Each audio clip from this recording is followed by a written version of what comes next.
ఆ దేవుడికి తెలియాలి. క్యాటలిజం క్లాస్ అంటే ఉపదేశాలు ఇవ్వడం. ఎవరిస్తారంటే సిబిఐలో ఎవరో ఆఫీసర్ అట. సిబిఐ ఆఫీసరా? క్లాస్ ఎవరైనా తీసుకోవచ్చు. స్టేట్ సెంట్రల్ స్టేట్ సెంట్రల్ డిఫరెన్సే ఉండదు. అయ్యో ఐఎమ్ గెటింగ్ లేట్. సాయంత్రం ఫోన్ చేస్తాను. అమ్ముడు ఈ తాగేసి వెళ్ళు. ఏమైంది? ఏమైందమ్మా? నిన్న సెక్యూరిటీ డ్యూటీ చేశానమ్మా. ఫుల్ డే రైఫిల్ పట్టుకుని నిలబడ్డాను. సెక్యూరిటీ పని చేయడానిక నువ్వు ఐపీఎస్ చదివావు? ఐపీఎస్ ట్రైనింగ్ లో ఇవన్నీ చేయాలమ్మా. ఆర్డినరీ కానిస్టేబుల్ నుండి అన్నిటికీ ట్రైన్డ్ అయి ఉండాలి.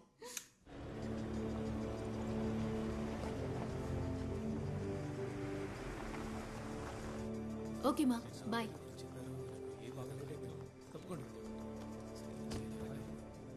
హాయ్.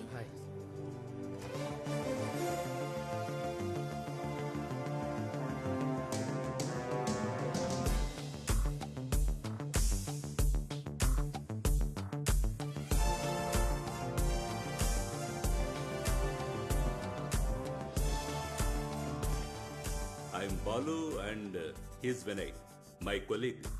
ఇక అందరూ హాయిగా గాలి పీల్చుకోవచ్చు. కొందరికి పోలీసులన్నా మిలిటరీ వాళ్ళన్నా ఇలాగే ఉండాలని కొన్ని అభిప్రాయాలు ఉంటాయి. కండలు తిరిగి ఉండాలి, నవ్వకూడదు, మీసాలు ఉండాలి, ఇలాంటివి ఎన్నో. అయ్యో మీసం ఉండాలన్నది నీ గురించి కాదు, అదిగో అతని గురించి. ఓ కథతో మొదలు పెడదాం అనుకుంటున్నాను. ఒకసారి ఓ అతను తపస్సు చేశాడు, ఘోర తపస్సు. అతని కోరిక రాజు అవ్వాలని. దేవుడు ప్రత్యక్షమయ్యాడు, అతనికి వరం ఇచ్చాడు, తాను రాజు అయ్యాడు. కానీ ప్రయోజనం ఏంటి? రాజు మంచి ఎఫిషియెంటే, కానీ పరిపాలన టోటల్ శూన్యం. కానీ ఆయన తపస్సు చేసి తాను రాజు అవ్వాలని మాత్రమే దేవుని వరమడిగాడు. ఎందుకంటే అతను మంచి పరిపాలకుడు అవ్వాలని కోరుకోలేదు. నేను చెప్పింది అర్థమైందా? You all are efficients, no doubt. But ఒక సామర్థ్యం ఉన్న ఆఫీసర్ అవ్వాలంటే ఎఫిషియన్సీ మాత్రం సరిపోదు, ప్రొఫిషియన్సీ కూడా ఉండాలి. So what's proficiency? అది ఎక్కడ ఉండాలి? From inside. మీకున్న విజ్ఞానాన్ని వీలైనంత మేరకు అప్లై చేయాలి. That's proficiency. ఓ ఉదాహరణ చెప్తాను. ఓ క్రైమ్ జరిగింది. క్రిమినల్ ఎవరు ఏంటని ఓ చిన్న క్లూ కూడా దొరకలేదు. No trace of evidence, nothing. ఏ నిర్ణయానికి రాలేని పరిస్థితి. A state of total uncertainty. Underline the word uncertainty. Uncertainty plus pressure from the top brass, politicians, media and of course public outright. ఇవన్నీ కాకుండా మన లోపల నుంచి వచ్చే ఒక భావన. ఏ ఆఫీసర్ అయినా తడబడతాడు అటువంటి స్థితిలో. ఇటువంటి సందర్భాల్లో మీరు ఏమైనా సాధించాలనుకుంటే ఒట్టి రాజుగా ఉంటే సరిపోదు, చక్కగా పరిపాలించే రాజుగా ఉండాలి. అందువల్లే నేను ముందుగా అందరికీ చెప్పాను, బిగుసుకుపోయి ఉండకూడదు, నవ్వాలి. నవ్వు అందరినీ రిలాక్స్ చేస్తుంది. ఈ రిలాక్సేషన్ నుంచే టాలరెన్స్ తయారవుతుంది. అప్పుడు ఏదైనా వరం అడిగే ముందు ఓర్పునివ్వమని అడగాలి. Now let's go for a short break. Tea తీసుకొని తాగండి. రేపు ఇతను గొప్పోడైతే అప్పుడు మనం సెల్యూట్ కొట్టాలి. అప్పుడు మనం చెప్పుకోవచ్చుగా మనకి టీ సప్లై చేసినోడు. తమాషగా అన్నానులే. Thank you. Coffee? No thanks sir. నేను ఆయిషా, అన్వర్ గారి నర్స్ని. అన్వర్? ఓ మన మినిస్టర్ సమద్ గారి. అవును సార్, అంకులే నేను ఐపీఎస్ అవ్వాలని ఆశపడ్డారు. Thanks to Anwar. Sir this is Rachel. Thank you. Oh Rachel from Anandavadi. అవును సార్. చూడు, నువ్వు ఇలా వెనక నుంచోవలసిన దానివి కావు. All India civil service exam లో నీది 2nd ర్యాంక్. అయినా ఇప్పటికీ మీ నాన్న కూలి పనులకు వెళుతున్నాడని ఏదో మ్యాగజైన్ లో చదివానే. నేను ఐపీఎస్ అయినా సరే మా నాన్న కూలి పనులకు పోవడం మానలేదు సార్. That makes you great dad. Congrats. Thank you sir. Sir, ఇన్ని సంవత్సరాల ఎక్స్పీరియన్స్ లో మీ సహనాన్ని పరీక్షించిన కేసు ఏదైనా ఉంటే చెప్తారా? ఓ కేసు సిబిఐకి వచ్చిందంటే అది కాంప్లికేటెడ్ అయి ఉంటుంది. బట్ కొన్ని కేసులు కన్ఫ్యూజ్ చేసేస్తాయి. సార్ అలాంటిది ఏదైనా? ఓ కేసు ఉంది. That was perhaps the most trying in most difficult one be ever faced. ఈ నక్షత్రాలను లెక్కించడం అసాధ్యం కదా. ఆ కేసు కూడా అలాంటిదే. మా బాస్ సేతు సార్తో సహా అందరినీ టెన్షన్ పెట్టింది.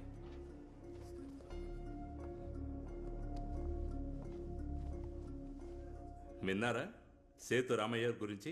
విన్నాం సార్. ఒకసారి ముసోరీలో కలిసాం. సేతు సార్ ఇప్పుడు ఢిల్లీలో ఉన్నారు, హెడ్ క్వార్టర్స్లో. బేనీ, బిడి, విచ్చి వస్తారు, చూస్తారు, తేల్చేస్తారు. అదే సేతురామయ్య సార్.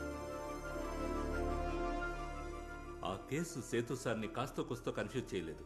దాని నుంచి, ఆ కేసు నుంచి మంచి గుణపాఠం నేర్చుకున్నారు. సిబిఐకి ఏదైనా చేయగలమన్న అహంకారం ఉండేది. అది ఇప్పుడు లేదు. ఆ లెవెల్కి దెబ్బల మీద దెబ్బలు తగిలాయి. ఆ కేసు స్టార్ట్ అయింది ఢిల్లీ నుంచి.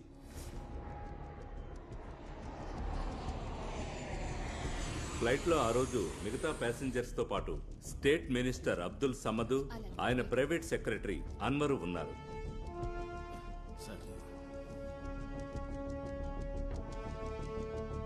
మినిస్టర్ కి గుండెల్లో తీవ్రమైన నొప్పి వచ్చింది. ఈ ఫ్లైట్ లో డాక్టర్ సార్ ఉంటే ఇమిడియట్ గా రండి. సార్ ఏమైంది సార్? మామూలుగా అయినా ఏ టాబ్లెట్ వేసుకుంటారు? ఏమైంది సార్? ఎకోస్పిన్ సార్బేటెడ్ టాబ్లెట్ ఉందా? లగేజ్ లో ఉన్నాయి. ఎవరి దగ్గర ఎకోస్పిన్ సార్బేటెడ్ టాబ్లెట్ ఉందా? సార్ మీకేం కాదు సార్, మీకేం కాదు సార్. సార్ మంత్రి గారి మరణం సహజ మరణమని ఫ్లైట్లో ఉన్న వాళ్ళందరూ నమ్మారు. మేము కూడా అదే నిజం అనుకున్నాం. కానీ ఆ తర్వాత మేము జరిపిన ఎంక్వైరీలో ఆయన చంపబడ్డారని తెలిసింది.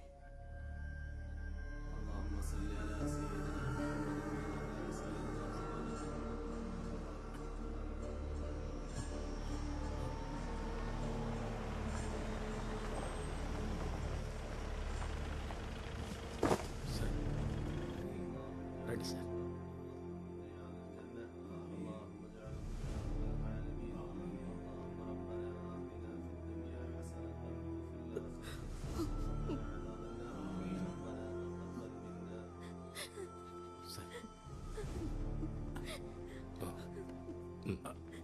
కూర్చోండి సార్.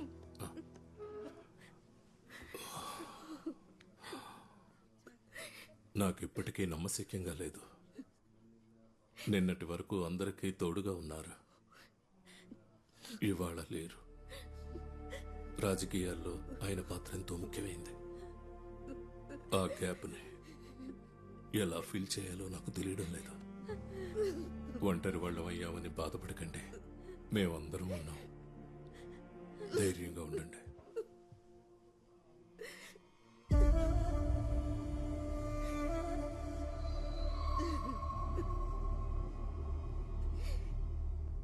మంత్రి గారి మరణంలో ఏదో గూడు పుఠాని ఉందని కొందరి అనుమానం. ఆ తర్వాత జరిగిన మరణాలు దాన్ని నిజమని తేల్చాయి. ఆ మరణాలు తర్వాత బాస్కెట్ కిల్లింగ్స్గా పేరు పొందాయి. అఫ్కోర్స్ మీరు వినే ఉంటారు బాస్కెట్ కిల్లింగ్స్ అనే పేరు. ఆ రోజుల్లో కొందరు వాటి గురించి చదివి ఉండొచ్చు. బట్ మీరు చదివింది విన్నది కూడా యథార్థం. బాస్కెట్లో రెండవదిగా వచ్చింది ఒక మ్యాన్ మిస్సింగ్.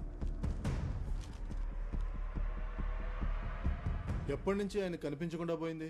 ఇవాళతో 2 రోజులైంది సార్. ఏంటి ఆయన పేరు? ముత్తుకోయ. వయసు? 24. ఇల్లు ఎక్కడా? ఇక్కడ రైస్ మిల్ కి దగ్గరలో. రైస్ మిల్ కి దగ్గర. ఏం చేస్తుంటాడు? చనిపోయిన మంత్రి సమద్ గారి బిజినెస్ స్టాఫ్ గా ఉండేవాడు. బాస్కెట్ కిల్లింగ్స్ లో తర్వాతది మినిస్టర్ సమద్ గారి పర్సనల్ డాక్టర్, పేరు పొందిన cardiologist doctor Venu.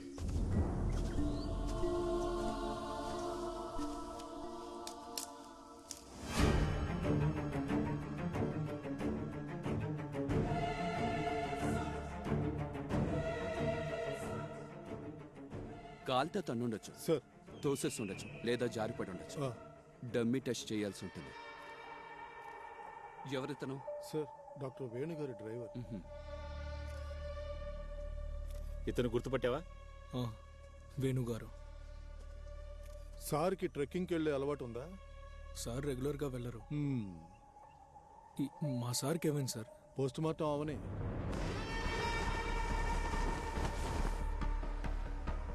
బాసురన్ freelance journalist, రచయిత, యాక్టివిస్ట్, చిత్రకారుడు, అన్ని. మిస్టర్ బాసురన్, మినిస్టర్ సమద్ గారి, డాక్టర్ వేణు గారి మరణాలలో మీకు అనుమానం రావడానికి కారణం? సందేహమే కదండి అన్నిటి కారణం. మంత్రి గారు చనిపోయారు. మంత్రి గారు పర్సనల్ డాక్టర్ ట్రక్కింగ్ లో చనిపోయారు. ట్రక్కింగ్ చేస్తూ కాల్ స్లిప్ అయి వాళ్ళు అలాగే కథలు అల్లుతారు. మంత్రి గారి పిఏ ముత్తుకు మిస్ అయ్యి చాలా రోజులు అవుతుంది. ఎంక్వైరీలో ఏ ఆధారాలు దొరకలేదు. అనుమానాలు రావా మరి? మినిస్టర్ సమ్మద్ సీఎం గారు కలిసి ఢిల్లీకి ఎందుకు వెళ్లారు అని మీరు అడిగినట్టు నాకు బాగా గుర్తుంది. ఎందుకు అలా అడిగారు? అనుమానం వచ్చింది కాబట్టి అడిగాను. సీఎం మినిస్టర్ సమ్మద్ ఢిల్లీ నుంచి కలిసి రావాలి కదా, కానీ సీఎం రాలేదుగా. వాడు అడుగుతున్న ప్రశ్నలకి సమాధానం చెప్పాల్సిన అవసరం నాకు లేదు. పత్రికల వాళ్ళు ఏమైనా అనొచ్చా?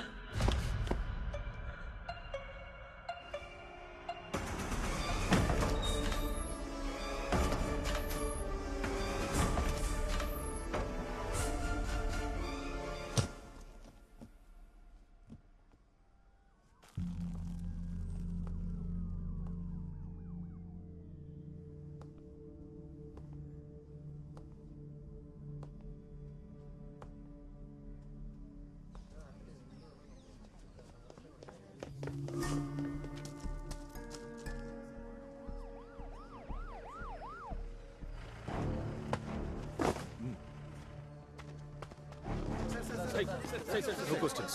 No. You will explain later.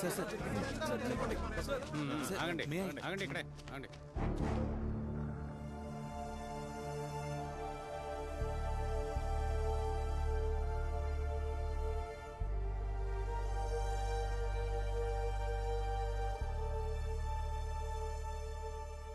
Post mortem చేయకుండానే చెప్పొచ్చు సార్, చంపి ఊరేశారని. కరెక్టేగా ఆనంద్? సార్, ప్రత్యేకంగా ఆత్మహత్య నోటు ఏమీ లేదు కనుక. సార్, అతన్ని కొట్టి ఉరేసి చంపారని అప్పుడే చెప్పలేం కదా సార్.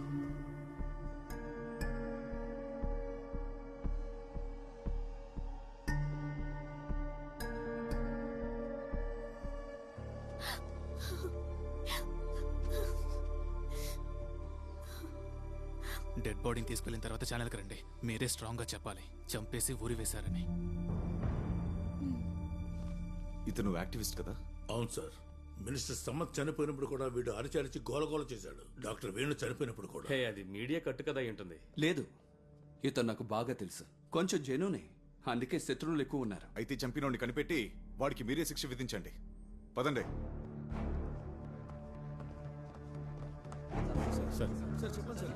No comments. నో. ఆ అమ్మాయి ఎవరంట? సార్, తన గర్ల్ ఫ్రెండ్ అని చెప్తుంది. రా.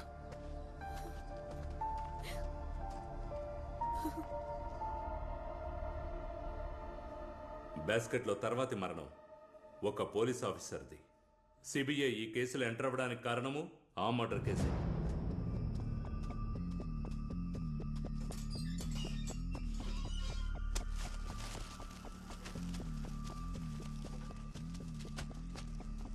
అన్నా, 3 హిందూ పేపర్స్ ఉంటే ఇవ్వరా?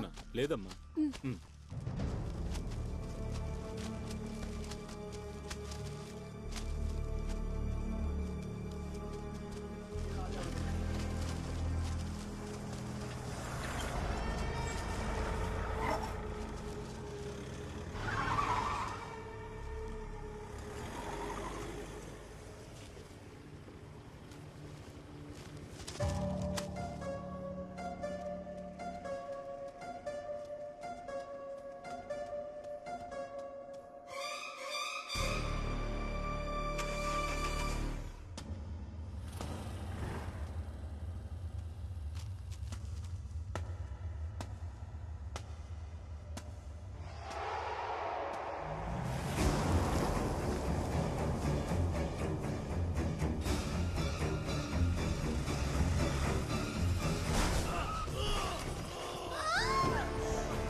నేనిప్పుడు నిలబడున్నది కొచ్చి మున్సిపల్ టౌన్ హాల్ ముందు. కేరళ పోలీసుల్లోనే ఎంతో నిజాయితీ గల ఆఫీసర్ గా ఉండేవారు సిఐ జోస్. ఆయన మరణానికి చింతిస్తూ కేరళ ముఖ్యమంత్రి మిగతా మంత్రులు ప్రగాఢ సానుభూతిని తెలియజేశారు.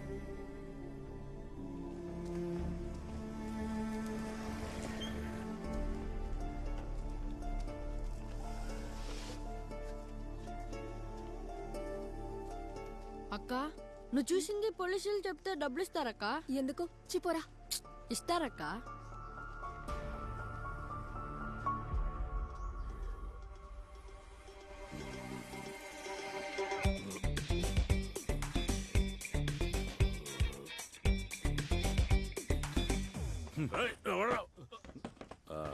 సారా కూర్చోండి. చాయ్ ఎవరా? ఇదిగో సార్ పోషించాను. ఆరేది నువ్వు దాగు, వేడిగా ఎవరా? ఏంటయ్యా ఇలా నిద్రపోతున్నావు?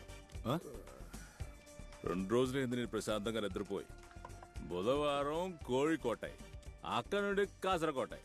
ఎస్పీ శ్రీజిత్ గారి కూతురు పెళ్లికి వెళ్ళాను. అటు ఇటు తిరిగి అలిసిపోయాను. సర్లే గాని అక్కడ నువ్వు కనిపించలేదేంటి? రావడానికి వీలుపడలేదు. మేము తిరిగి వస్తున్నప్పుడే జోస్మోన్ గురించి తెలిసింది. చాలా బాధేసింది. సార్ డీజీపీ వస్తున్నారంట. ఓ సార్ అడిగినప్పుడు ఇవ్వకుండా నువ్వే తాగు. సారీ సార్, నిజంగానే నన్ను తాగమన్నారు అనుకున్నా. Sorry sir. ఎవడ్రా వీడు?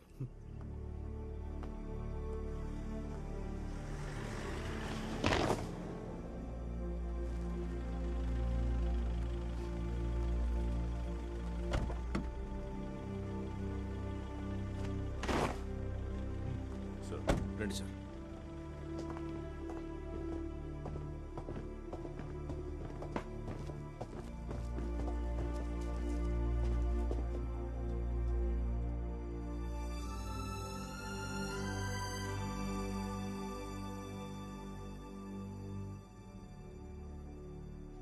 వీళ్ళు జోస్ భార్య కొడుకు సార్.